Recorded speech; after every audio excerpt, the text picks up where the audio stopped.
औज़ु बिल्लाहि मिनश्शैतानिर्रजीम बिस्मिल्लाहिर्रहमानिर्रहीम अल्लाहुम्मा सल्लि अला मुहम्मद व आले मुहम्मद।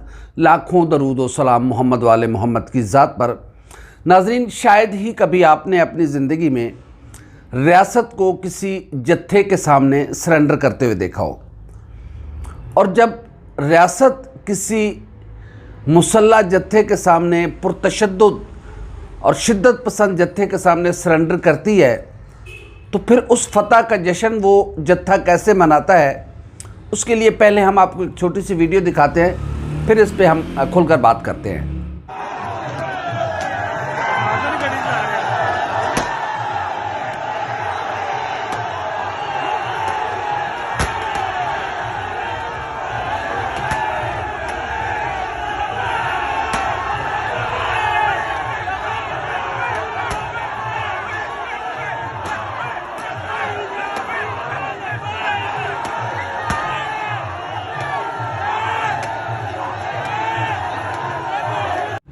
जी तो नाजरीन, ये वीडियो आपने देखी होगी। यकीनन ये जश्न इस बात का जश्न है कि कुछ लोग ताकत के ज़ोर पर, बंदूक के ज़ोर पर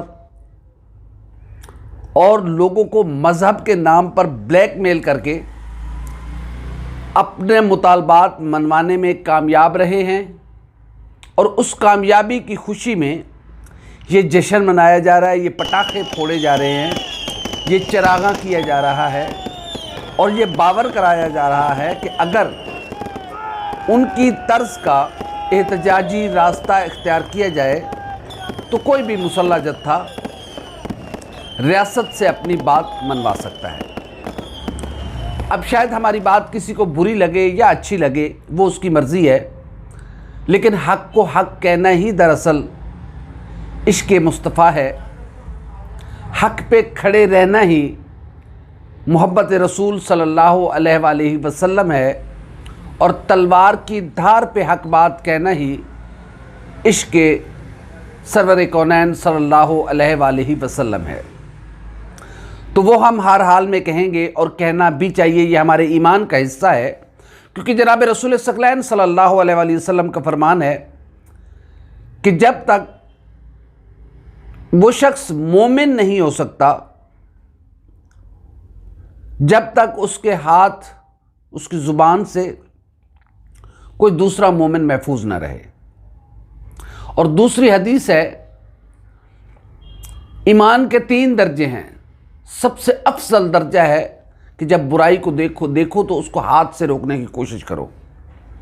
अगर तुम हाथ से रोकने की इस्तात और कुव्वत नहीं रखते तो उसको ज़ुबान से रोको, बुरा कहो, उसकी मुखालफत करो, खोल के मुखालफत करो ज़ुबान के साथ। ये ईमान का दूसरा दर्जा है। ईमान का तीसरा और कमज़ोर तरीन दर्जा ये है कि अगर जुल्म को ना तुम हाथ से रोकने की सख्त कुव्वत और ताकत रखते हो, और ना तुम इस बात पर कुदरत रखते हो कि तुम ज़ुबान के साथ उसको बुरा कहो, तो फिर उसे दिल में बुरा कहो। माजरत के साथ TLP जिसने इस एहतजाज का रास्ता इख्तियार किया हुर्मत रसूल, नामूस रसूल सल्लल्लाहु अलैहि वसल्लम को, लब्बैक या रसूल अल्लाह के नारे लगाते हुए ये लोग सड़कों पे आए, और फिर जो लोग घरों में बैठे हुए थे उनको तकारीर और मैसेजेस और सोशल मीडिया के ज़रिए ये पैगामात दिए गए कि हुर्मत रसूल सल्लल्लाहु अलैहि वसल्लम, नामूस रसूल सल्लल्लाहु अलैहि वसल्लम का सवाल है, अपने घरों से बाहर निकलें, और उन लोगों को हमने सज़ा देनी है या उन लोगों को सबक सिखाना है जो लोग नऊज़ बिल्लाह हज़ूर अकरम सल्लल्लाहु अलैहि वसल्लम की ज़ात अक़दस के बारे में नाज़ेबा कलमात कहते हैं, उनकी शान में गुस्ताखी करते हैं। यकीनन ये एक एजेंडा था, और लब्बैक या रसूल अल्लाह के नारे हर एक ने सुने, लेकिन जब एंड पे मुज़ाकरात हुए तो फिर कहीं पे हुर्मत रसूल, नामूस रसूल सल्लल्लाहु अलैहि वसल्लम का कोई सवाल नहीं उठाया गया, बल्कि ये कहा गया कि हमारे लोगों को रिहा किया जाए, हम पर कायम मुकदमात ख़त्म किए जाएं, टीएलपी के साथ जो कलअदम का लफ्ज़ लगाया जाता है उसको हटाया जाए। टीएलपी के सरबराह हाफिज साद हुसैन रिजवी साहब को रिहा किया जाए। दैट्स इट, ये मुतालबात, और वो मुतालबात आज मंजूर हो गए। हाफिज साद हुसैन रिजवी साहब रिहा होकर टीएलपी के मरकज़ पहुंच चुके हैं। लेकिन आशिकान रसूल का सवाल है कि वो जो नारा लगाया गया था हुर्मत रसूल सल्लल्लाहु अलैहि वसल्लम का और नामूस रसूल सल्लल्लाहु अलैहि वसल्लम का, उसका क्या बना?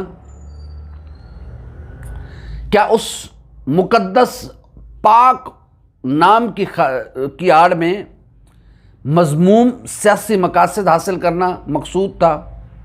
बज़ाहिर तो यही लग रहा है, बज़ाहिर तो यही लग रहा है। कहाँ गए वो जो आपका मेन मुतालबा था कि फ्रांस के सफ़ीर को निकाला जाए, जो कि गलत मुतालबा था, लेकिन चलो मान लिया ठीक था।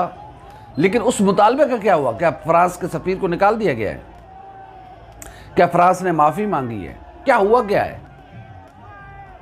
दरअसल आप मज़हब के नाम पे सियासत कर रहे थे, और सादा लोग, मैं फिर से कह रहा हूँ, जो लोग लब्बैक या रसूलल्लाह सल्लल्लाहु अलैहि वसल्लम के नारे पे अपने घरों से निकले थे, वो बेगुनाह बेकसूर सच्चे और सादा दिल लोग थे। वो अपने आका के से इश्क करने वाले लोग थे। वो अपने आका के नाम पर मर मिटने वाले लोग थे।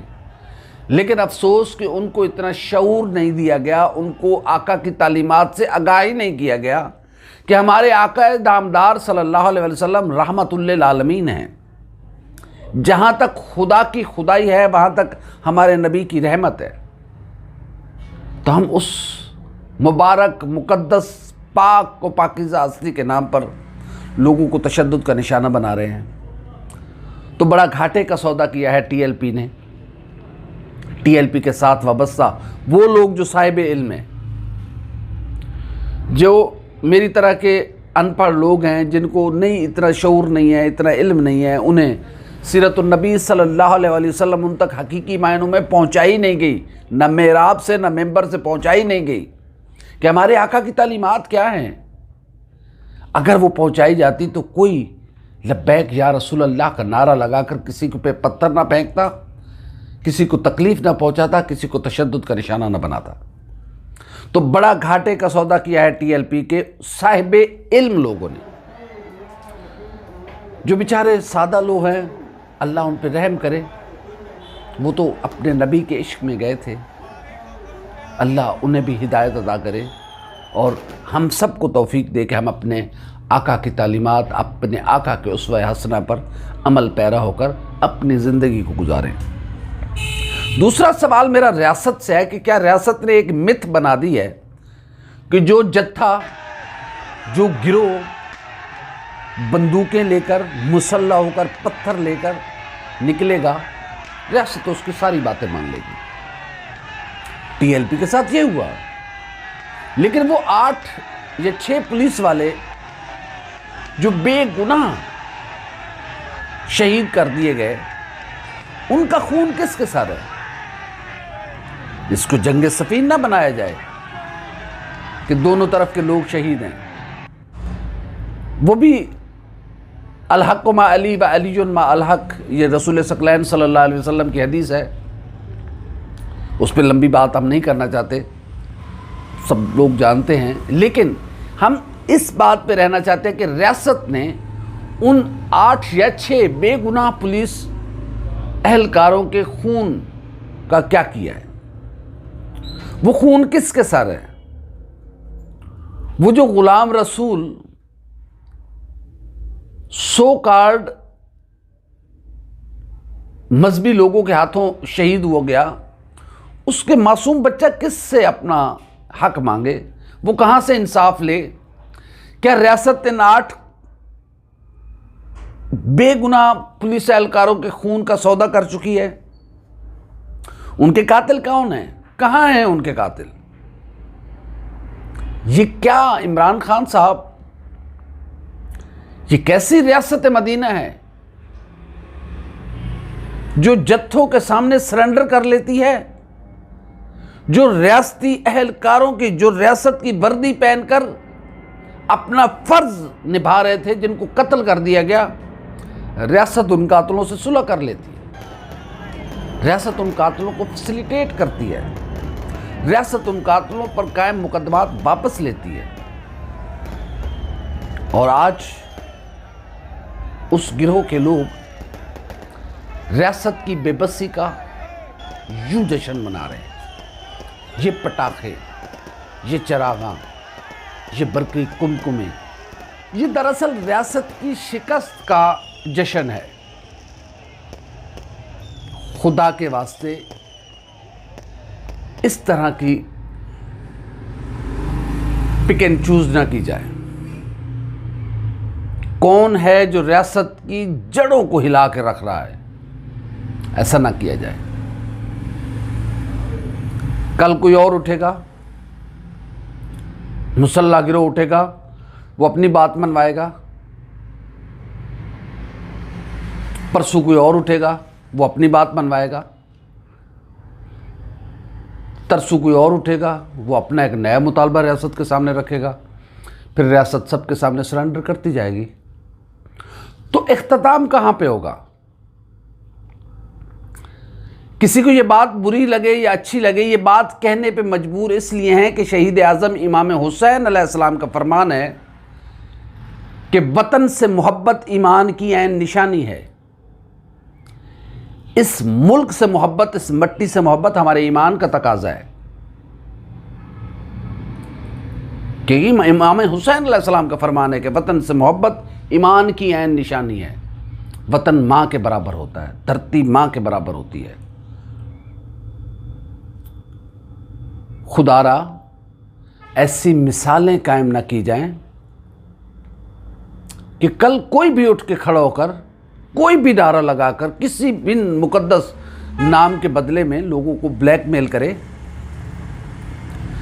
ऐसे लोगों को कड़ी सजा दी जाए कि जो हमारे आका की तालीमात के खिलाफ साजिश करते हैं। ये खुली साजिश थी आका की तालीमात के खिलाफ कि ज़ख्मी पुलिस एहलकारों पर तशद्दुद किया जा रहा है और उन्हें कहा जा रहा है कि कहो लब्बैक या रसूलल्लाह, ज़ोर से कहो लब्बैक या रसूलल्लाह। क्या ये इंसानियत है? मुसलमान होना बहुत दूर की बात है। ये लोग तो इंसान कहलवाने के काबिल नहीं। जिन पुलिस एहलकारों को जब उनका खून बह रहा था, वो जख्मी थे, उनको पानी पिलाया जाना चाहिए था। ये कौन लोग हैं, इनका पता चलाया जाए। ये कल मैं नबी पढ़ने वाले लोग नहीं हैं, ये आका नामदार के मोहब्बत करने वाले लोग नहीं हैं। कुछ भी हो जाए, ये कोई लोग हैं जो हमारे अंदर घुसे हुए हैं, भेस बदल के घुसे हुए हैं। टीएलपी की क़यादत को भी चाहिए कि उन लोगों को ढूंढे जो लोग, खासकर वो लोग जो जख्मी पुलिस एहलकारों पर तशद्दुद कर रहे थे और उन्हें कह रहे थे कि कहो लब्बैक या रसूल अल्लाह। वो लोग कौन हैं? अगर वो लोग ना ढूंढे गए तो खुदा ना करे परसों कोई और गिरोह उठेगा। हमें अपने अंदर इत्तेहाद रखना है और जो साहिब इल्म लोग हैं वो बाहर निकलें। खुदा के वास्ते अपने मस्जिद व मेराब की यूँ खामोशी किसी बहुत बड़े तूफ़ान का पेश खैमा साबित हो सकती है। कहीं हम किसी अज़ाब इलाही में मुब्तला ना हो जाएं कि मेरे रसूल के नाम पर ये क्या दंगा और फसाद फैलाया जा रहा है। और साहिब इल्म लोग इसलिए खामोश हैं कि कहीं उनको कोई नुकसान न पहुंच जाए। तो फिर क्यों गिला करते हो उन लोगों पर जो वाक़या करबला के वक्त खामोश थे? उन्हें भी अपनी जानों का डर था, उन्हें भी अपने माल और ज़र जाने का डर था, इसलिए वो खामोश रहे। वो जानते थे, वो दिल में कहते थे कि इमाम हुसैन हक पे हैं, लेकिन यजीद के खौफ से वो लोग बोल नहीं पा रहे थे।